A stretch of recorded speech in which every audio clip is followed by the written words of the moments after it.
My name is Steven. I have a wife who's 1 year older and a daughter in junior high school. The three of us lived together peacefully. That was when my daughter Emily was in her second year of middle school. The two of us were doing some year-end cleaning when Emily started asking, "Hey, where did Mom go? It's not fair that we're the ones stuck doing all the cleaning. She just suddenly disappeared. Mom's at a New Year's party with friends. She'll be home late. She said we should eat dinner first." Again, I feel like she said the same thing before. But the last time it was a year-end work thing. Now it's a year-end thing with friends that she's doing. Such a busy holiday season. Why would she accept an invitation to a year-end party with friends? What are you trying to say? Nothing really.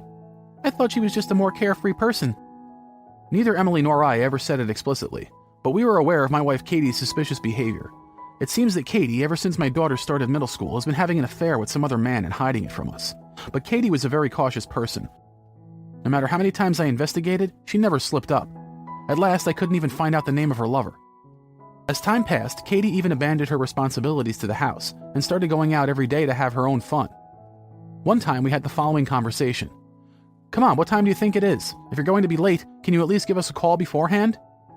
"I gave you a call when I left the house, didn't I?" "I said I'd be late today, so eat dinner first." "Even so, that was normally at 8 or 9 p.m. It's now after midnight." "Oh, shut up. What time I get home is up to me." "Stop being such a fool. You have a daughter named Emily, you know. Next year she'll be taking her entrance exams, and as her mother, you need to support her. So what are you going to do?" "Well, you could do it too, you know." Saying that child rearing is a woman's job is like a dad from the 1950s. Don't act like you're something special when you haven't done any child rearing. In fact, you haven't done a damn motherly thing for Emily in the past year, have you? "I can't stand this." Why are narrow-minded men like this? Children will grow up even without parents. Aren't you the one who's too overprotective of Emily? With your loud mouth, you're going to end up alienating her. What the hell? Don't talk down to me. This feeling, every time Katie and I see each other, we fight all the time. For Emily, who's at such a young, impressionable age, I feel really bad that we act like this around her. However, to abandon all housework and childcare, to live so recklessly, it seems like Emily felt and thought the same thing about her mother. "Dad, why don't you just leave her?" "Leave who?" "Mom, of course. You know she's hanging out with another man." "What, you noticed that too?" "Of course. She never lets us see who she's texting or when she's chatting with her friends. She's always dressing up nicely to go out, and she's always wearing that perfume that men seem to like." At that time, Emily was only 14 years old. However, even though she was young, she's still a woman. She's very perceptive. Even she knows her mother is acting suspiciously and suspects her of being unfaithful. I admired your insight. We have no proof that your mother is having an affair. So why don't we work together to find out? Let's follow Mom around on her days off. No, I've already tried to do that. She's very cautious. She's very, very alert. She knew I was following her right away. It only made her more cautious. I see. It's quite hard for us to follow her. But what are we going to do then? If we don't do something, we'll just keep crying about it. Well, don't worry too much. You think I've been twiddling my thumbs this past year, just sitting on my hands? What do you mean? Look at this. I've been putting aside some savings for the past year. Wow, that's almost $3,000. What are you going to do with that money? It's obvious. I'm going to hire an investigator to find out exactly what Mom's been up to. I'm going to expose her. Okay, now I have a little hope. Dad, if there's anything I can do, I'll help you. Thus began Emily and my counterattack against her mother. However, all we could do was wait quietly, wait and see what happens, wait for the investigation to conclude. But it was well worth it. We received proof of Katie's infidelity. All I had to do now was show my wife the evidence. But, hey Emily, do you recognize this guy in the picture? What? That's Mr. Johnson, my homeroom teacher when I was in first grade. What about it? Well, her lover is Mr. Johnson, it seems. What? You're lying. No, it's for real. Mom, there's a picture of your mother and Mr. Johnson going into a hotel together. What is she thinking? Your mother's home today. If you speak so loudly, she'll hear you. But when? What are you two whispering on about? I turned around to find a voice that seemed to be scoffing at our frantic conversation. With a faint smile, my wife stood there. Even though she stood in front of the evidence exposing her infidelity, she still had a calm demeanor. You're having an affair with Mr. Johnson, aren't you? An affair with a teacher from Emily's school. What do you have to say? Oh, did you find out? Well, it seems like there was a lot of people sniffing around me lately. I was wondering if that might be the case. What? How could you be so calm? You did a shameless thing. You think we'll just shut up and forgive you? Don't bet on it. I'm just thinking now is not the time to be making a fuss over nothing. After all, you hired a professional detective to follow me, right? It wouldn't do any good for me to make a fuss. Well, then, I agree. From now on, I know exactly what I'm going to do. What will you do? So let me ask you what you want to do with me. It's decided, isn't it? You'll be kicked out of this house because I don't see you as my mother anymore. I feel the same as Emily. I want a divorce. Above all, we need to settle this matter as soon as possible. Emily's high school entrance exams next year may be affected. Oh, but I'm not getting a divorce. What are you talking about? I don't know how you can be so selfish. Emily's right. At least I'm positive that I won't continue on with a woman who can't even utter a single word of apology. Who asked for your input? I'm not asking you. I'm ordering you. What's wrong with you? Dad, you should kick her out. Are you sure? You're going to make a fool out of yourself. You're the fool. What's that supposed to mean? If you all plan on leaving me, I'll make sure to spread the word about the infidelity to the school and to our neighbors. I'll do it. If such news spreads, they'll start to look differently at us. Maybe even Emily will start to get bullied at school again. Are you threatening us? I'm just giving you some advice. You can take it or leave it. Don't play dumb with me. I'm not going to give in to your cowardly threats. Well, Emily doesn't seem to think so. Oh. As I turned around to look at Emily, she was trembling. The way she was shaking to me made it look like she was completely cowering in the face of her mother's cowardly threat. But that doesn't mean I should blame Emily for caving. Emily had a similar experience in elementary school. She was bullied by a girl in the same class.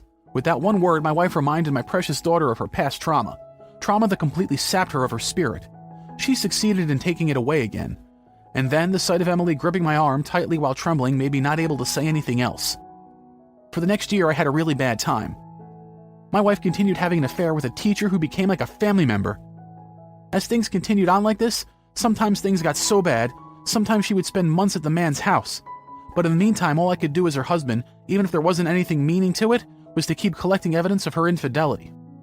In the end, regarding my wife's infidelity, all I could do was keep quiet. But the turning point came one day out of the blue. That day was Emily's junior high school graduation ceremony.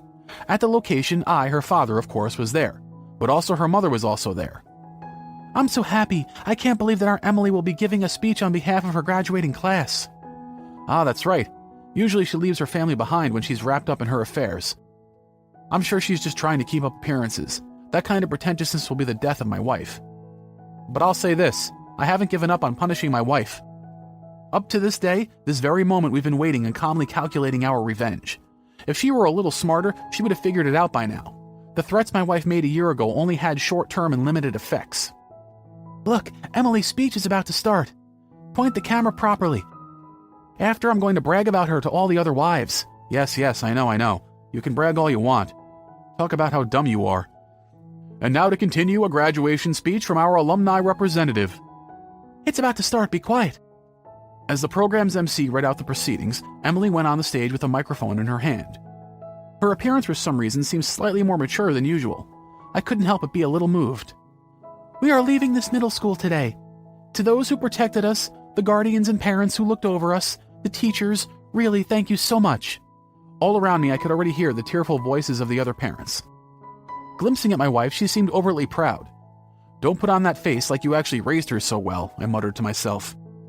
Even when us graduates leave this school, we will never forget our gratitude to everyone. With this same feeling of gratitude, we will take flight toward a new stage of life. All the teachers who had a relationship with Emily were overwhelmed with emotion. When Emily entered middle school, she was very shy and introverted. Because of her withdrawn and introverted personality, her kind-hearted teachers experienced a lot of concern and were inconvenienced. Before that, I have only one thing to say to everyone here. I have to tell you all something. But my daughter has grown up so strong, thanks to all the teachers who personally supported her. My mother and Mr. Johnson have been having an affair for 3 years. This is not a lie or a joke. I have evidence to prove it. Well, honestly, she has grown so strong, in front of such a public audience. I never expected her to be able to expose her mother's affair like this. I could only hope for that much strength. Wait a minute. Emily, what are you talking about? It's the perfect opportunity. It would be a shame not to say it. Mr. Johnson, what I'm saying isn't a lie, right? No, that's enough for now. Come down from the stage and let's talk about it later. What are you saying? The speech isn't over yet. Now, pictures of my mother and Mr. Johnson entering a hotel room together. Let me show it to everyone. No, you can't do that. The graduation ceremony is being messed up. Several teachers were trying to stop Emily, and the stage was in total chaos. Now is the time for me, the father, to make an appearance. To be honest, everything has gone as planned. I went on stage. I grabbed the microphone from Emily, who was being held back by the teachers. I made eye contact with the flustered MC, who was standing next to a female teacher. I picked up the microphone. "Nice to meet you all. I am Emily's father. First of all, I would like to explain why my daughter was driven to this extreme. Let me explain. I ran away from the teachers who were trying to chase me. Out of breath, I explained the whole situation to everyone. My wife was infatuated with my daughter's homeroom teacher, and he persistently pursued her. And long before, my wife also fell for him, and they entered into a relationship. One day, I started to suspect our relationship, but as a countermeasure, she dug into my daughter's trauma. The plan was made by Mr. Johnson, who was in a position to protect his students. Furthermore, regarding this terrible plan, even my wife, who was close to my daughter, agreed to this terrible plan as a desperate measure. There were various things like that. My wife was flustered and stood there dazed. Mr. Johnson was also shocked and almost shat himself. The other parents and students called for an evacuation. Seeing the two of them react like that, Emily and I smiled triumphantly and gave each other a high five. After that, Mr. Johnson received a strong reprimand from the principal and school board. As a result, he was forced to leave his position as a teacher. Naturally, he also had to pay compensatory payments of $40,000. This money will be used towards Emily's college education. As for my wife, she had to pay $30,000 in alimony and give up custody of Emily. After 3 months of separation, the divorce became final. My ex-wife was more traumatized by what happened at the graduation ceremony than by the financial pain. She fell into a depression, which has been quite a struggle.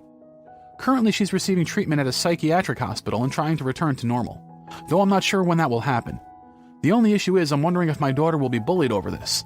I was a bit worried, as she has been going to a private high school where there are not many students from her middle school, which makes for a relatively peaceful high school life. She seems to be enjoying it. Most of her classmates seem to be friends with her. It was due to her brazenness at the time that she is respected by her friends. As for me, even up until now, not much has changed. As the father of a teenage daughter, I'm still as busy as ever. Thank you for listening. We hope you enjoyed this story. We look forward to seeing you again. Please subscribe to our